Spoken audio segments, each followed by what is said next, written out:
In my opinion, solving the first 8 edges is the most difficult part of a 5x5 speed solve. So in this video, I have some intermediate level advice for solving these first 8 edges.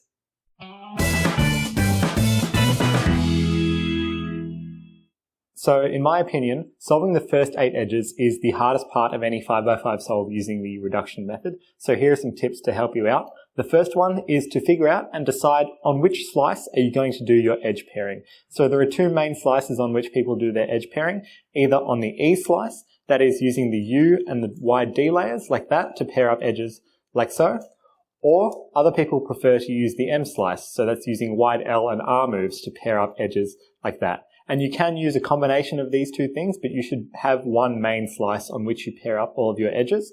And there's a trade-off. There's multiple trade-offs for using either of these. So, for example, if you're using the M slice, then that means you won't have to do any rotations along the Z axis during your edges, and you can just place edges onto the right side and the left-hand side. So that makes your look ahead a little bit easier, and you avoid the nasty Z2 rotations that you get when using the E slice for edge pairing. However, the main downside of using the E slice, in my opinion, is the finger tricks. So you will have to be quite proficient using your left hand and right hand to store edges into both layers. And doing something like U, L prime, U prime is a lot slower than R, U prime, R prime. Or it's marginally slower, but doing it many times throughout a solve adds up to a fair bit of time. So, in my opinion, the finger tricks are nicer on the E slice, but there's also no guarantee that you'll be able to make 4 edges and store them in the top, flip the cube over and store them in the bottom. And so look ahead is quite a bit harder, and you will have to do these nasty Z2 rotations sometimes, particularly if you're going quite quickly. So you should decide which slice you're going to use as your main slice for edge pairing. One thing you can do is switch between the slices just a little bit. So for example, if you're using the E slice to pair up your edges and you want to rotate from one top side to the bottom side, then you can do things like this along the M slice as you're flipping. So that's something that can help. So being flexible and being able to use both slices on certain occasions. Overall, I think the advantages and disadvantages of using either slice probably balance out to the point where using M slice or E slice have similar potential in terms of times. Personally, I mainly use the E slice to pair up edges, but it's really up to you. One tip I mentioned in the beginner module to help you out a little bit with edge look ahead is to focus on solving all of the white edges first and then all of the yellow edges. And this is again fine to start with, but you should avoid this as you get faster, as it can be a little bit of a crutch and harm your look ahead in the long term. So for example here, I've got these 2. I've already solved this white edge, and if we look around the cube, the midge for these 2 wings is actually on the bottom face. So we require doing a Z2 rotation there, or an X2 rotation. But for example, here we've got this blue and orange edge. So we should be able to just solve that one, go ahead and solve that one without rotating at all. So that's where solving just all the white edges and then all the yellow edges is less efficient. And even though it's better for your look ahead, I suggest working towards the point where you can avoid doing this in your solves.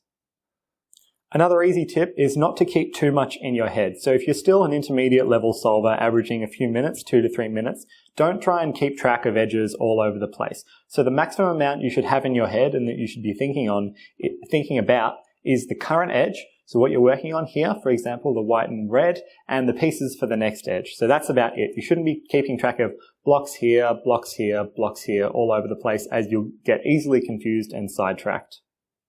Another very important tip is whenever you solve an edge, so let's say we've solved this white and red edge, it's important not to just put it in the top layer for the sake of it and then go on and look for your next edge and go ahead and solve it. What you should do is instead, realize that the edge is solved, but then look ahead and figure out what you're going to solve next, and then replace this productively. So for example, here we've got this yellow and blue block at the back. So what we can do, instead of just replacing it with this garbage edge, we can bring the yellow and blue piece here. So look ahead, bring it here, and then put this one down here by doing F, R prime, F prime, R. So doing a slightly different replacement. So bringing this one out into the top layer. Then we can do a D and solve this like that. As I mentioned at the start, looking ahead and trying to find pieces during this phase of the solve is very difficult, and one thing that I suggest that you avoid is switching between the edge that you're solving. So here, let's say we pick the yellow and blue edge to start out with, and we go D prime, wide D prime like that to pair up these two, and we notice, for example, that as we paired those two up, we get these two free, so we've got these two wings which are connected to one another. And instead of continuing this, we decide, oh, let's go ahead and do this. You should avoid doing that. You should stick to solving this edge, because otherwise you'll get too confused, and you might do something like, try and solve this and then keep track of these, and then by the time you solve these, and these ones might be everywhere. So it's important to just keep track of what you're doing and stick to one edge at a time. So you can be solving one edge and looking ahead for the next edge. For example, here, I was solving this yellow and blue one, and as I did it, I noticed that these two came out into the top layer, but its middle edge came to the bottom here. That's fine, but you should avoid, doing that and then switching entirely to this edge and then going on. So stick to one edge at a time. Another thing that's quite good for look ahead is being able to store 4 correct edges on one layer, flipping it over, and then only using the top face to pair up your last 4 edges. So here we've got these 3 edges already stored on this layer, and this one stored on this layer, and we've solved this one. What it makes sense to do, instead of just taking it out onto this layer, we can just do something like R'Dr to put it on the bottom, and now all of the edges that we're going to solve now will come from either the top layer or around the side here, and we don't even need to worry about looking ahead to anything on the bottom. Sometimes though, pairing up and storing 4 edges on just one layer is a little bit impractical, so it's fine to do things like this where you store 1 or 2 edges on the other layer first if it helps the fluency of your solve. Another thing to avoid is using slice moves like that. They can be quite awkward. I would prefer to just do wide moves like that to pair up an edge. It's similar to what I said in the centers video. Slice moves are quite awkward. So doing that is a lot slower, in my opinion, and less safe than just doing wide moves and pairing it up like that. It's also good to be able to use the left and right slots in your edge pairing. So here we've solved this one, and we want to insert these two and match it up with this one. Instead of doing U and then F, R prime, F prime, R, like that, it makes much more sense to just do an L prime, U, L. And that avoids the rotation and it's fewer moves, and then we can do something like a wide U prime like that to pair it up. Some other things you'll pick up along the way as you solve and practice and learn on your own are things like this. So here we have this flipped edge and this one.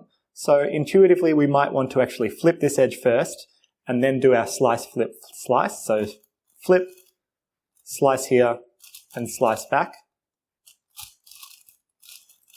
But that involves doing two flipping algorithms, which is particularly inefficient. So instead what we can do is do something like this, to do a wide U prime, then flip both of these, and then slice it to pair that up. So that only uses one flipping move. In my opinion, for intermediate solvers, flipping algorithms are okay because they're fast and they can allow you to look ahead into the further edges. But obviously my preference would be to build on things like this. So build on connected pairs rather than flip and build on incorrectly connected pairs. One thing that's particularly important during your first 8 edges is to try and be as fluid as you can and not lose control of your look ahead. And one way you can try and do this and experiment with this is to try and control or temper your turning speed. So obviously here, if we've solved this edge and if we just take it out into the top by turning it as quickly as possible, then we don't really see, or we can't really track what's going on around the cube. And particularly if you're a new cuber, if you turn as fast as you can, or if you're new to a 5x5, if you're turning as fast as you can, this will make your look ahead very, very difficult. Ideally, you want to be able to turn at a speed at which you're able to look ahead into every single next edge for the first 8 edges. So this might be a slightly slower speed than your maximum turning speed, but the old adage of, go slow and look ahead certainly applies to your first 8 edges. As you're getting comfortable with looking ahead during your edge pairing, you will find that sometimes, you're looking for a piece and it's nowhere to be found around the cube, or at least that's what it seems like. And people have the tendency to, do heaps of moves around the U layer and heaps of rotations and tilts and everything like that. I guess the process for looking for a missing piece or something that you're looking to find is pretty straightforward. If you're looking around the top layer, all you should need to do is one U-move maximum. So here we've got, I can clearly see these ones. If I tilt to the left slightly, I can see these. If I tilt to the right slightly, I can see these. So it should just be a matter of taking a quick look there. And then if we need to, do a U-move to check out what pieces are going on here. And then around the back requires kind of a tilt like that. And then if we need to look around the bottom, it's the same thing as what we did with the U layer. So we can easily just tilt the cube very slightly and see what's going on here with our eyes without doing any turns. And then we can do a U-move to check out what's going on here. Looking for missing pieces around the cube can be particularly frustrating, but it's a good idea to try and keep your hands quite calm and your hands quite still so that you're able to easily look around the cube with your eyes. So don't, spam turns all over the place and tilt more than once. Definitely don't do any more than one Z2 rotation consecutively. Unfortunately, beyond all of these tips and techniques, looking ahead during your edge pairing is something that comes with a lot of practice and experience, and things like slow solves definitely help out with that.